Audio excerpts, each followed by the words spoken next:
अस्सलाम वालेकुम। हर शख्स में कुछ कमियां कोताहियां होती हैं। आप में भी कुछ कमियां कोताहियां होंगी, मेरे में भी कुछ कमियां हैं। हम सबको चाहिए कि हम अपने आप को इम्प्रूव करें। पहले तो आइडेंटिफाई करें, यानी कि निशानदेही करें उस कमी की, और उसके बाद बेहतरी की तरफ लेके जाएं ताकि वो कम से कम हो जाए, हमें कोताही, कमी, वो बुराई, और हम अच्छाई करना शुरू कर दें।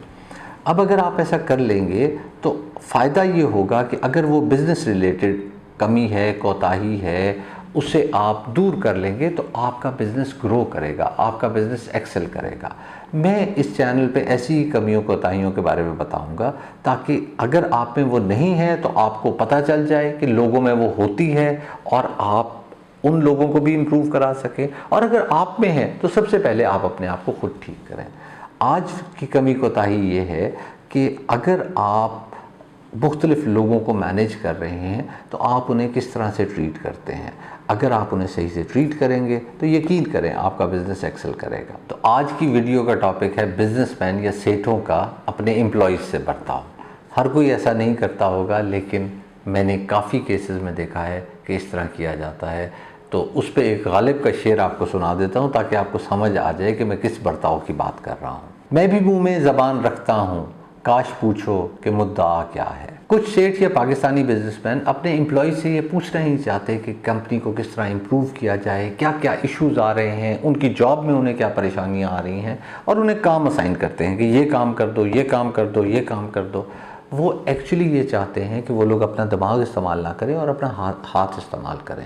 हाथ जब वो इस्तेमाल करते हैं तो वो काम करके दे देते हैं, वो बिल्कुल दिमाग इस्तेमाल नहीं करते। अगर उसमें कोई गलती होती है तो वैसी ही गलती चलती जाती है और वैसे ही गलती एंड तक पहुंच जाती है, जिसमें कारोबार में मेरे ख्याल में बहुत नुकसान होता है। अगर आप सही से उस शख्स का दिमाग इस्तेमाल करवाएं, उसे काम करवाएं, उससे क्रिएटिव वर्क करवाएं, तो मेरे ख्याल में आपकी कंपनी बहुत ग्रो कर जाएगी। वैसे भी आप सब जानते हैं, मैं भी जानता हूं कि दुनिया में ये मशहूर है कि पाकिस्तानी कौम बहुत ही इंटेलिजेंट कौम है, सिर्फ इसे पॉजिटिव डायरेक्शन में लगाना होता है। लेकिन हम पाकिस्तानी ही इस बात पे ट्रस्ट नहीं करते कि हम लोग बहुत इंटेलिजेंट हैं। हमारी कंपनियां इसलिए बहुत ज़्यादा ग्रो नहीं करती और एक लिमिट पे आके रुक जाती हैं और फिर वहीं रुकी रहती हैं और फिर समझ नहीं आ रहे होते, चैलेंजेस स्टार्ट हो जाते हैं और फिर बाज़ दफ़ा डिक्लाइन भी शुरू हो जाता है और कंपनियां बंद हो जाती हैं। ये हमने बहुत सारे केसेस में देखा है पाकिस्तान में। हम उन्हें एम्पावर नहीं करते, लोगों को, अपने एम्प्लॉयज़ को। हम उनकी स्किल इम्प्रूवमेंट पे काम नहीं करते, उन्हें नए नए तरीके, नई नई टेक्नोलॉजी, उससे आगाह नहीं करते। हम उन्हें वही काम करवाते रहते हैं जो वो बड़े अरसे करते रहे। मैं इस चीज़ पे बड़ा हैरान होता हूँ कि जब कंप्यूटर आ गया था उसके बाद भी हमारा बिलीफ यही था कि हम टाइपराइटर पे ही लगे रहें। हमने अपने स्टेनोज़ को, अपनी टीम को कंप्यूटर्स पे उस तरह ट्रेन ही नहीं किया। उन्हें टाइपिंग आती थी लेकिन उन्हें कंप्यूटर चलाना नहीं आता था, तो वही टाइपराइटर चल रहा था।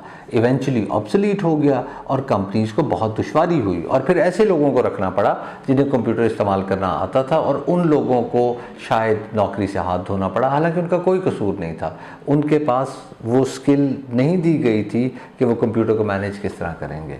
अगर ये सोच हम लाएं और फैमिली इन्वायरमेंट दें, हर एक को उसका सही हक मिले, जितना उसका दिमाग है उतनी उसे ग्रोथ मिले, अपने बच्चों को ही सिर्फ प्रमोट ना करें, अपने भाइयों बहनों को ही सिर्फ प्रमोट ना करें, सारी टीम को प्रमोट करें, तो मेरे ख्याल में हमारे बिजनेसेस भी उसी स्पीड पे ग्रो करेंगे। एक और रीज़न जिसकी वजह से हम स्किल डेवलपमेंट और लोगों की ट्रेनिंग नहीं करवाते वो ये होता है कि मैं इन्हें ट्रेन करूँगा, मैं इन्हें अच्छा बनाऊँगा और ये छोड़ के चले जाएंगे दूसरी कंपनियों में। आप उन्हें रिटेन करना भी सीखें, आपने उन्हें किस तरह रोकना है ये भी जानें, और अगर इंडस्ट्री में चले भी जाएंगे तो वो आपके पॉजिटिव एम्बेसडर होंगे, और अगर बाकी कंपनियां ऐसा नहीं कर रही होंगी तो फिर आपके पास वापस आना चाहेंगे, क्योंकि आपने उनकी डेवलपमेंट की है, उन्हें ट्रेन किया है।